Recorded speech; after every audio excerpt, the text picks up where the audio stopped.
সংখ্যালঘু মানুহখিনিক টাৰ্গেট কৰিবলৈ দিয়া নহ'ব। অসমৰ মাইনৰিটি মানুহখিনিক টাৰ্গেট কৰিব বিচাৰিলে আজি সংখ্যালঘু মানুহখিনিক টাৰ্গেট কৰা হৈছে। আলী উদ্দিন ইছলামক টাৰ্গেট কৰা হৈছে। হিমন্ত বিশ্বকৰ্মা ডাঙৰীয়া আৰু প্ৰমোদ বড়ো চৰকাৰে আজিৰ তাৰিখত তেখেতসকলে অসমৰ যিমান সংখ্যালঘু মানুহ আছে এই সংখ্যালঘু মানুহখিনিক তেখেতসকলে দ্বিতীয় শ্ৰেণীৰ নাগৰিকত পৰিণত কৰাৰ কাৰণে তেখেতসকলে ভাবিছে। আজি তেখেতসকলে মাজে মাজে কৈ থাকে কিহৰ মিয়া বিতৰ্ক। আজি মিয়াক ভিতৰত গালি পাৰিলে উজনি অসমৰ ভোট সুৰক্ষিত বুলি মুখ্যমন্ত্ৰী যদি ভাবিছে তেতিয়াহ'লে এইটো ভুল ভাবিছে। আজিৰ তাৰিখত মুখ্যমন্ত্ৰীয়ে ৰাজনৈতিক সংশয়ত ভুগিছে।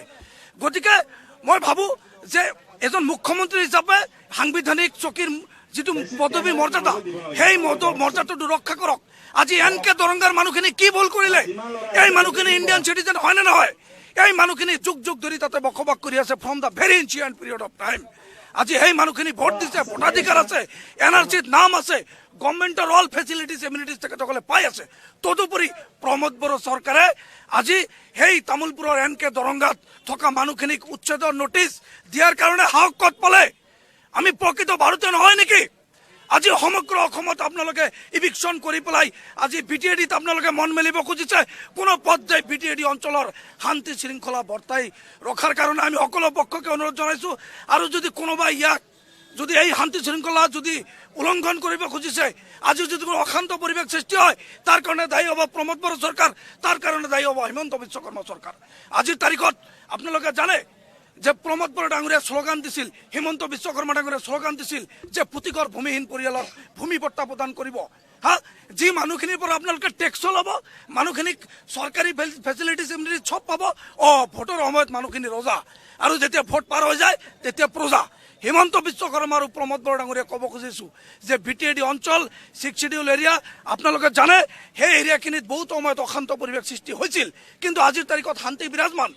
আজি ইভিকশ্যন যদি আপোনালোকে কৰিব খুজিছে, পুনৰাই যদি কিবা অশান্তৰ পৰিৱেশ সৃষ্টি হয় তাৰ কাৰণে কিন্তু দায়ী হ'ব লাগিব প্ৰমোদ বড়ো চৰকাৰ। সংখ্যালঘু মানুহখিনিক টাৰ্গেট কৰিবলৈ দিয়া নহ'ব। অসমৰ মাইনৰিটি মানুহখিনিক টাৰ্গেট কৰিব বিচাৰিলে আজি সংখ্যালঘু মানুহখিনিক টাৰ্গেট কৰা হৈছে। আলী উদ্দিন ইছলামক টাৰ্গেট কৰা হৈছে।